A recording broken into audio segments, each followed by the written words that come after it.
What's up guys, welcome back to another video. A couple STI updates, and there's a dilemma that I've been battling with about this channel that I really do need your input on.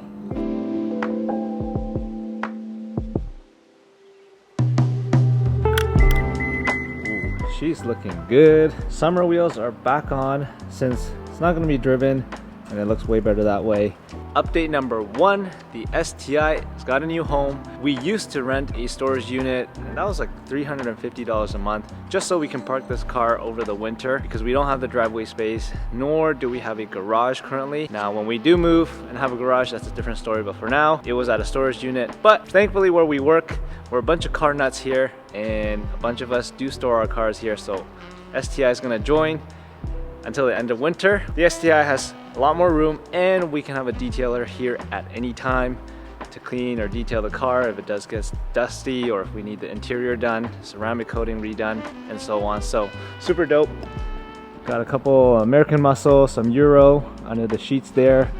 Trucks and SUVs, we're the odd one out with the JDM, and it's probably the slowest one here. Now, update number two, unfortunately it's a not so good update. I don't know if you guys can tell on camera yet, but here's update number two.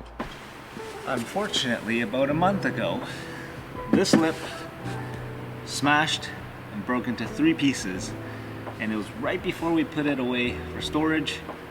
We hit a piece of ice. It was like the first mini snowstorm we had. The car had to be driven. Unfortunately, Steph hit a piece of ice. She couldn't avoid it, and boom, the lip is gone. Now here's the thing. The side skirt's perfectly fine. Rear spats, perfectly fine. The only thing that we had to take off was the front lip. We do have to replace it.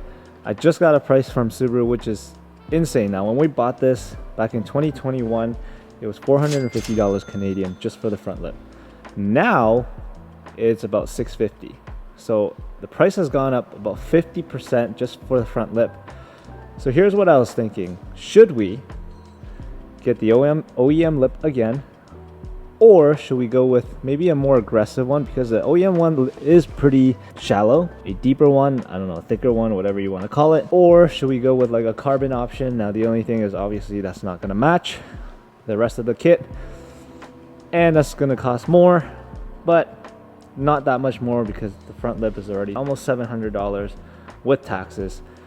What do you guys think? Should we stick with OEM, or should we go with a different option? And if we should go with a different option, what would you guys suggest? I know there's tons of options out there, but let us know.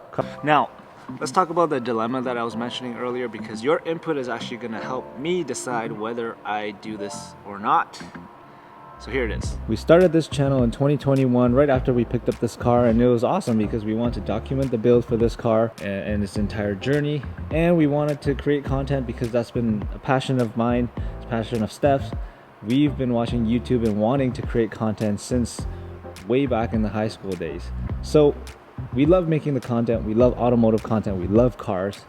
There's just one big problem. I'm talking about this. It's winter right now, and in Ontario we have snow, we have salt, and it gets disgusting outside. For that reason, the STI doesn't get driven in the winter, and obviously that's a problem, because if the car is parked all winter, what are we supposed to shoot during the winter months? And if you have harsh winters like we do, then you know exactly what I'm talking about. Now, the easy solution would be A, make more money, and B, move somewhere warm where we don't get weather like this and it's sunny and warm all the time. Now, quick pause on the video. I just want to do a quick shout out. We've never done one in a video before, but this is the first one. This is the CarPod Go T3 Pro system. Now, this isn't some random product review that we just unboxed, and because it was sent to us, now we're doing a video. We've actually been using this for 3 months now, so we've had a lot of testing time with this, and trust me, this thing is freaking good. Right off the bat, when it comes to systems like these, most of them are trash because the screen is always unresponsive, it's super laggy, or it keeps cutting in and out. Now this one is completely different. The screen is laminated, so it's very responsive. It's 1280 by 720, which is high resolution, like you can't see the pixels. And number 3, the brightness is way more than enough. Like, it's a bright day today, visibility is never an issue, and it has night mode. Now, if your car is old enough like ours where you don't have an infotainment system, well, we do have a screen, but that screen is practically useless because it only shows the radio station. This is the perfect solution. Instead of taking everything out to try to swap the head unit, this is great because you can swap this between vehicles and it's easy to set up, and it's a non-permanent solution. You can take it out at any time you want. Now, not only does it have Bluetooth mode, so this can actually connect to the Bluetooth of your vehicle and then play whatever audio through your phone through the speakers of the car, but it can actually serve as an FM transmitter. So our car doesn't even have Bluetooth, but it does have the FM transmitter function. So that's what we use to actually play the audio. And now we have Apple CarPlay as if it came with the car. Cool little touch that you can even add the logo of your car to the home screen. You can see there's tons of logos that you can go through. So whatever car you have probably has it, which is a nice touch. In terms of mounting options, there's this magnetic mount that we just stuck onto our center dash because we don't need this screen, but it also has a suction mount for the windshield. If you don't want it to stick anywhere, you can just use the suction mount. That way you can remove it at any time. Now, the magnet is hella strong. Let me show you. Boom. Not going anywhere. Now, this thing does actually over deliver because it says it takes 12 seconds to power up. Based on my testing, it only took 4.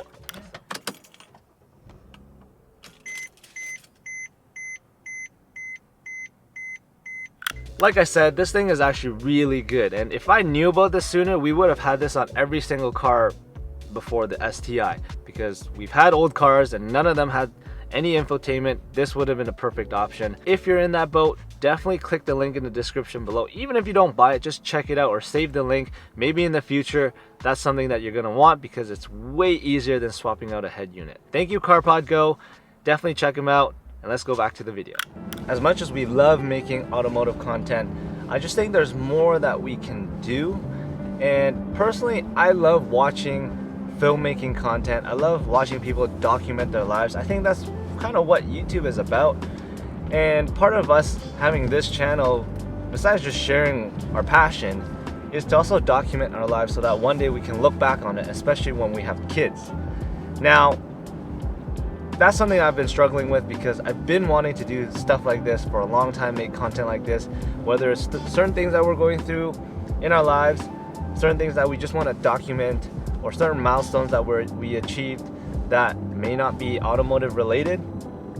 I've always wanted to just make content and upload it and be able to look back on it one day, whether people watching are super interested or not.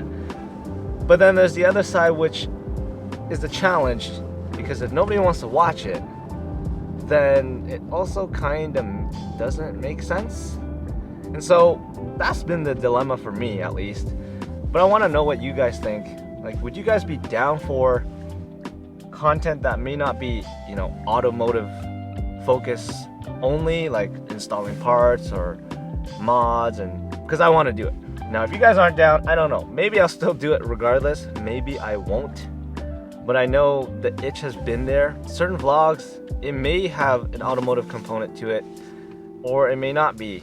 Kind of like this, right? Where I'm talking about something, there's some car related stuff, but I just want to do stuff like that. And it'll also help with the times where, you know, weather sucks, or we just don't have anything going on at the moment when it comes to building the car. One of the key things I want to get really good at this year is just being consistent with content, because long term there are a lot of goals we want to hit with this platform, but it's going to require consistency, and it's kind of hard to be consistent if we're not consistently uploading, or at least having ideas to make things consistent. So that's kind of what I wanted to get off my chest. Let me know what you guys think.